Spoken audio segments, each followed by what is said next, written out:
জুলাই গণঅভ্যুত্থানের প্রথম দিনে জুলাই গণঅভ্যুত্থান পুনরুত্থান কর্মসূচি ঘোষণা করলেন অন্তর্বর্তীকালীন সরকারের প্রধান উপদেষ্টা অধ্যাপক মোহাম্মদ ইউনূস। আজ প্রধান উপদেষ্টার তেজগাঁও কার্যালয়ে এ সংক্রান্ত কিউআর কোড উদ্বোধন করেন তিনি। এই কিউআর কোড থেকেই জুলাইয়ের প্রতিটি দিনের কর্মসূচি জানা যাবে।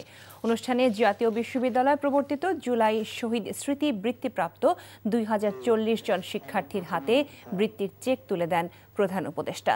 সরকার ঘোষিত 36 দিনের এই কর্মসূচির মাধ্যমে 2024 সালের জুলাই মাসের প্রতিটি দিনকে পুনরুজ্জীবিত করা হবে বলে জানান প্রধান উপদেষ্টা। স্বৈরাচারী সরকারকে হটানোর তাৎক্ষণিক লক্ষ্য অর্জিত হয়েছে উল্লেখ করে ডক্টর ইউনূস বলেন, নতুন বাংলাদেশ বিনির্মাণের লক্ষ্য এখনো পূরণ হয়নি।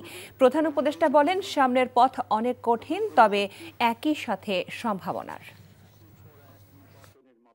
যে কারণে অভ্যুত্থান হয়েছিল, তাৎক্ষণিক যেটা টার্গেট ছিল সেটা আমরা অর্জন করেছি। নতুন ভাবে রাষ্ট্র ব্যবস্থা বিনির্মাণ, নতুন বাংলাদেশ বিনির্মাণ। আমরা প্রতি বছর এই সময়কালটা উদযাপন করব, যাতে পরবর্তীতে 16 বছর আমাদের অপেক্ষা করতে না হয় আবার এই অভ্যুত্থান করার জন্য।